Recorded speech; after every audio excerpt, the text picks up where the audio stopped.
ગરગંટી તો માઇક્રોફાઇન। નમસ્કાર, ન્યૂઝ બુલેટિનમાં આપનું સ્વાગત છે। હું છું પંકજ। શરૂઆત મહત્વપૂર્ણ ખબરથી। એશિયાનો સૌથી મોટા એર શોનું આજથી પ્રારંભ થયો છે। બેંગલુરુમાં આજથી એરો ઇન્ડિયા શો દુનિયા જોશે। ભારતની તાકાત જે છે એ દુનિયા સમક્ષ જોવા મળશે। પીએમ મોદીએ આજે એર શોનું ઉદ્ઘાટન કરી દીધું છે। 32 દેશના રક્ષા મંત્રીઓ પણ તેમાં જોડાયા છે। 109 વિદેશીઓ સહિત 807 પ્રદર્શકો આ એર શોમાં જોડાયા છે। મેડ ઇન ઇન્ડિયાની થીમ પર આ એર શોનું આયોજન કરવામાં આવ્યું છે। દેશે આત્મનિર્ભર ભારતની તાકાતનો પરચો આપ્યો છે। આ એરો ઇન્ડિયા શો દરમિયાન લોકોને એર ડિસ્પ્લે અને સ્ટન્ટ પણ જોવા મળ્યા। ડીઆરડીઓના 2 ખાસ ડ્રોન પણ જોવા મળશે।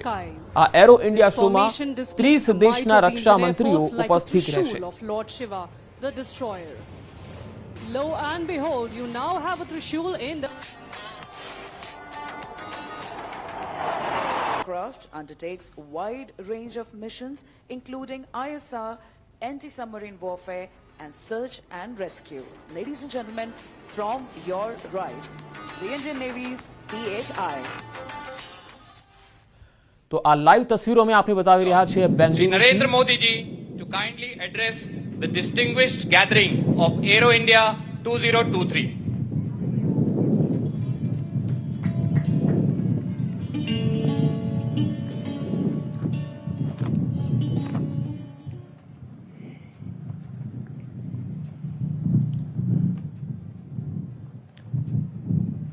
आज के इस महत्वपूर्ण कार्यक्रम में उपस्थित कर्नाटका के गवर्नर श्री, मुख्यमंत्री श्री, रक्षा मंत्री राजनाथ सिंह जी, मंत्रिमंडल के मेरे अन्य सदस्य,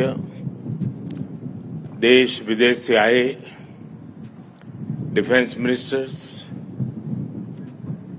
इंडस्ट्री के सम्मानित प्रतिनिधि, अन्य सभी महानुभाव, देवी और सज्जनों, मैं एरो इंडिया के रोमांचक पलों का गवाह बन रहे सभी साथियों का अभिनंदन करता हूं। बेंगलुरु का आसमान आज नए भारत के सामर्थ्य का साक्षी बन रहा है।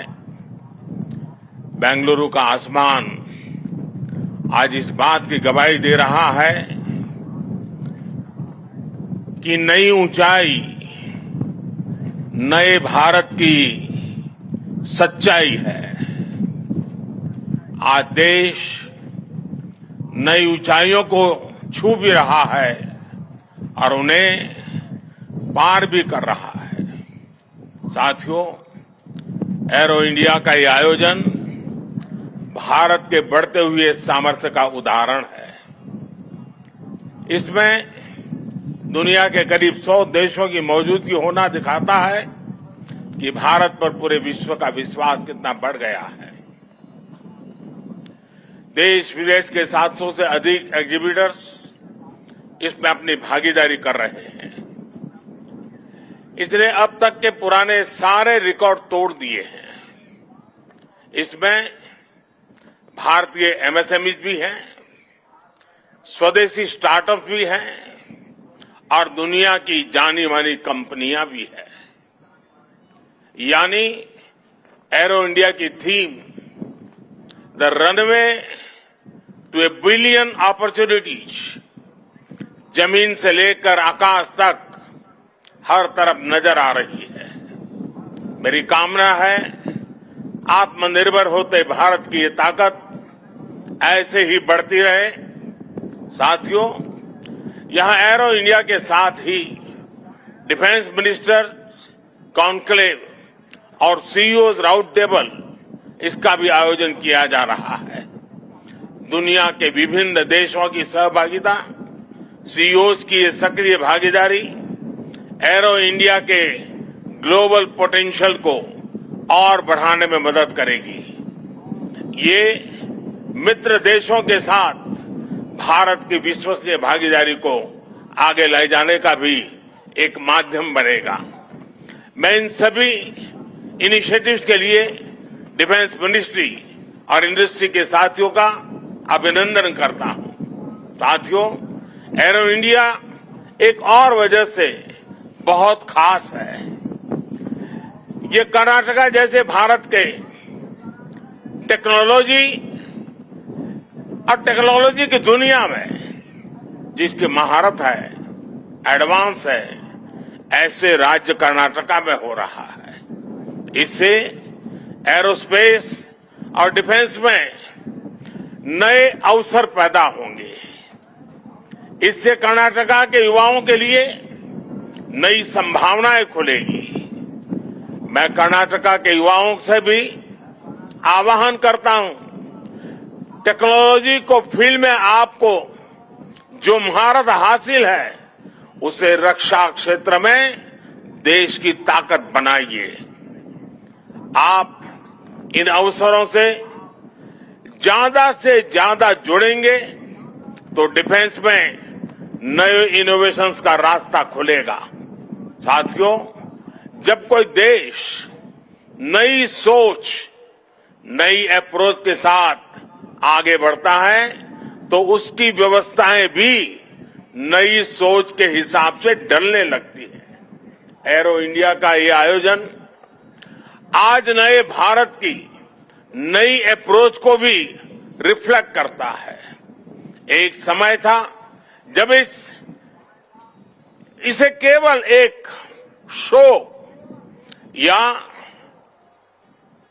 एक प्रकार से सेल्फ टू इंडिया की एक विंडो भर माना जाता था। बीते वर्षों में देश ने इस परसेप्शन को भी बदला है। आज एरो इंडिया केवल एक शो नहीं है, ये इंडिया की स्ट्रेंथ भी है। आज ये इंडियन डिफेंस इंडस्ट्री के स्कोप को भी फोकस करता और सेल्फ कॉन्फिडेंस को भी फोकस करता है। ऐसा इसलिए क्योंकि आज दुनिया की डिफेंस कंपनियों के लिए भारत केवल एक मार्केट ही नहीं है, भारत आज एक पोटेंशियल डिफेंस पार्टनर भी है।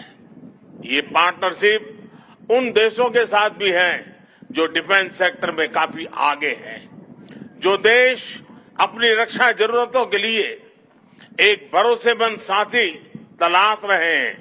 भारत उनके लिए भी एक बेहतर पार्टनर बनकर आज उभर रहा है।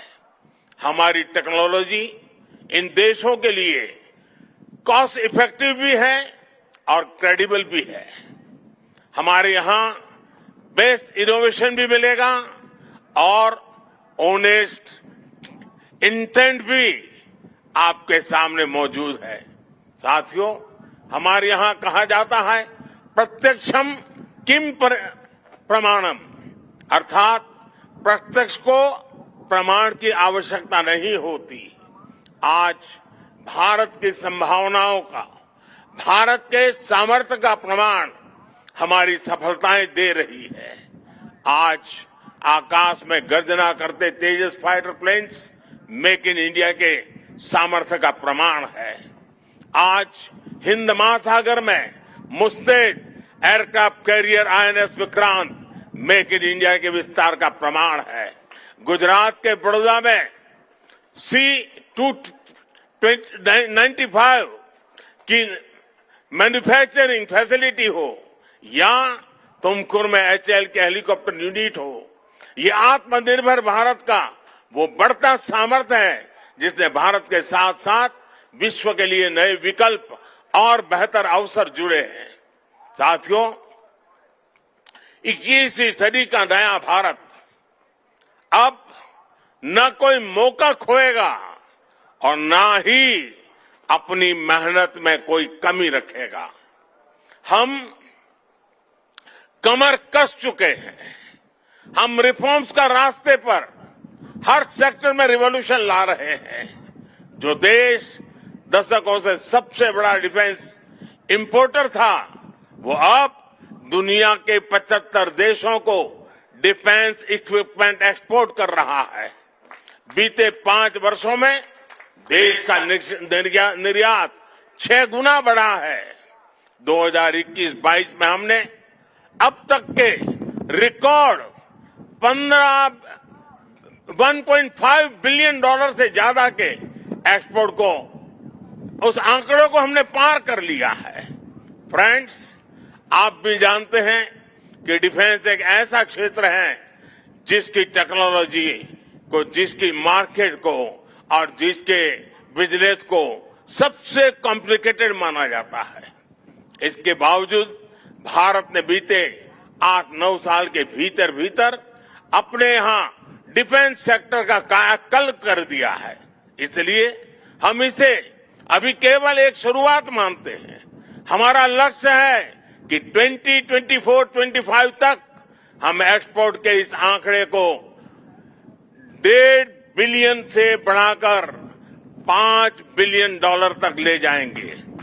इस दौरान किए गए प्रयास भारत के लिए एक लॉन्च पैड की तरह काम करेंगे। अब यहां से भारत दुनिया के सबसे बड़ा डिफेंस मैन्युफैक्चरिंग देशों में शामिल होने के लिए तेजी से कदम बढ़ाएगा और इसमें हमारे प्राइवेट सेक्टर और इन्वेस्टर्स की महत्वपूर्ण भूमिका रहने वाली है।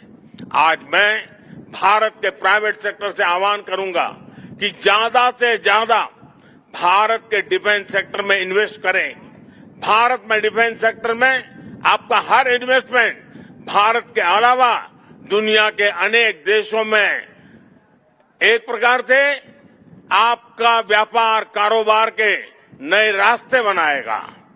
नई संभावनाएं, नए अवसर सामने हैं। भारत का प्राइवेट सेक्टर को इस समय को जाने नहीं देना चाहिए। साथियों, अमृत काल का भारत एक फाइटर पायलट की तरह आगे बढ़ रहा है। एक ऐसा देश जिससे ऊंचाइयां छूने से डर नहीं लगता, जो सबसे ऊंची उड़ान भरने के लिए उत्साहित है। आज का भारत तेज सोचता है, दूर की सोचता है और तुरंत फैसले लेता है। ठीक वैसे ही जैसे आकाश से उड़ान भरने वाला एक फाइटर पायलट करता है। और सबसे महत्वपूर्ण बात, भारत की रफ्तार चाहे जितनी तेज हो, चाहे वो कितनी भी ऊंचाई पर क्यों न हो, वो हमेशा अपनी जड़ों से जुड़ा रहता है। उसे हमेशा ग्राउंड सिचुएशन की जानकारी रहती है। यही तो हमारे पायलट भी करते हैं। एरो इंडिया की गगनभेदी गर्जना में भी भारत के रिफॉर्म, परफॉर्म और ट्रांसपोर्ट की गूंज है। आज भारत में जैसी निर्णायक सरकार है, जैसी स्थायी नीतियां हैं, नीतियों में जैसी साफ नीयत है, वो अभूतपूर्व है। हर इन्वेस्टर को भारत में बने इस सपोर्टिव माहौल का खूब लाभ उठाना चाहिए।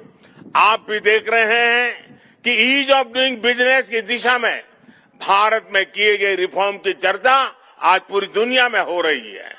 हमने ग्लोबल इन्वेस्टमेंट और इंडियन इनोवेशन के अनुकूल माहौल बनाने के लिए हमने कई कदम उठाए हैं।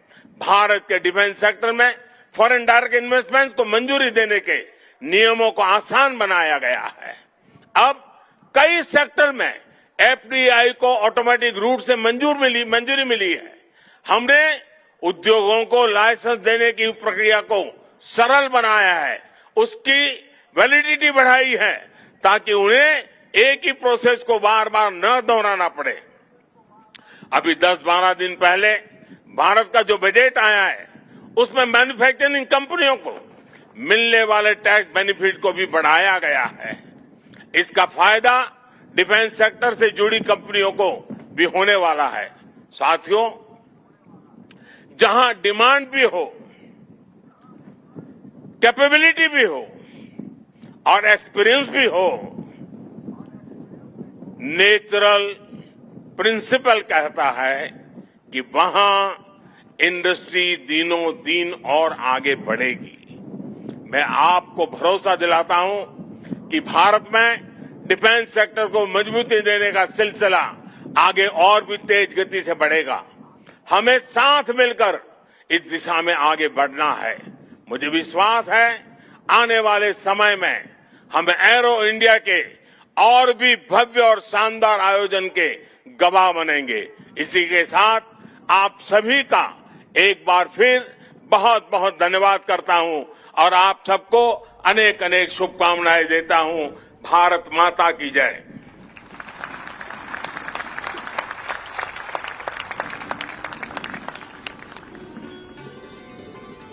એરો શોમાં ભારતની હવાઈ તાકાત જોવા મળી રહી છે। એરો શોમાં 32 દેશોના રક્ષા મંત્રીઓ છે એ પણ સામેલ થઈ રહ્યા છે। ત્યારે પ્રધાનમંત્રી નરેન્દ્ર મોદીએ કહ્યું છે કે ઇઝ ઓફ ડુઇંગની દિશામાં ભારત લગાતાર આગળ વધી રહ્યું છે અને દેશ આજે નવી ઊંચાઈને પાર કરી રહ્યું છે। બેંગલુરુમાં એરો ઇન્ડિયા શોનું આયોજન થયું, જ્યાં આજનું ભારત તરત નિર્ણય લે છે એ પ્રકારનું ભારત છે। પીએમએ પોતાના સંબોધનમાં આ મહત્વપૂર્ણ વાત કહી છે। આજે ડિમાન્ડ, કેપેબિલિટી અને એક્સપિરિયન્સ આ ત્રણેય વસ્તુનો સંગમ એ બહુ જરૂરી છે। સમયની માંગ છે। ભારતમાં ડિફેન્સ સેક્ટરને વધુ મજબૂતી મળવાની છે। આપણે સાથે મળીને આ દિશામાં આગળ વધીશું। પ્રધાનમંત્રીએ પોતાના સંબોધનમાં આ વાત કરી। તો બેંગલુરુના યેલહાકા એરફોર્સ સ્ટેશન પર આ એરો ઇન્ડિયા 2023ની શરૂઆત થઈ। પ્રધાનમંત્રીની ઉપસ્થિતિમાં પ્રધાનમંત્રીએ તેનું ઉદ્ઘાટન કર્યું। The runway to a billion opportunities આ એરો શોની થીમ છે। કોરોના કાળ પછી પહેલી વખત આ એરો શોની અંદર મોટી સંખ્યામાં દર્શકો પણ સહભાગી બની રહ્યા છે। 13 ફેબ્રુઆરીથી એટલે કે આજથી લઈને 17 ફેબ્રુઆરી સુધી આ એરો શો છે એ ચાલવાનો છે, જેમાં make in India, make for the world plan પ્રમાણે સ્વદેશી ટેકનોલોજીને પ્રદર્શિત કરવામાં આવી રહી છે। વિદેશી કંપનીઓની સાથે ભાગીદારી બનાવવા માટે પણ ધ્યાન કેન્દ્રિત કરવામાં આવશે।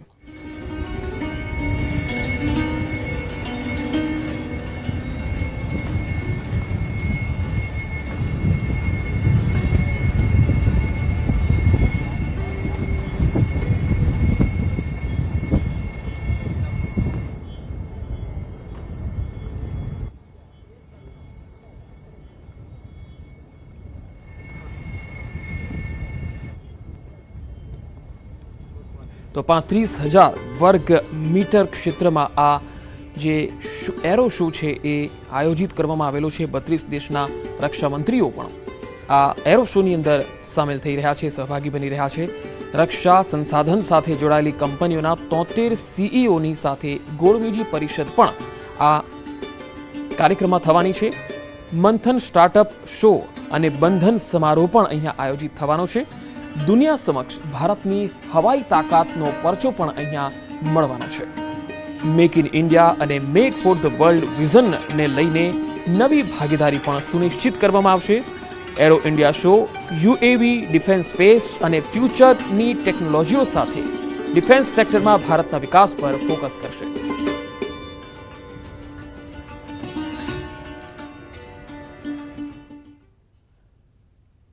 સમાચારોનો પ્રવાહ લગાતાર જારી રહેશે। હાલ રોકાઈશું એક બ્રેક માટે।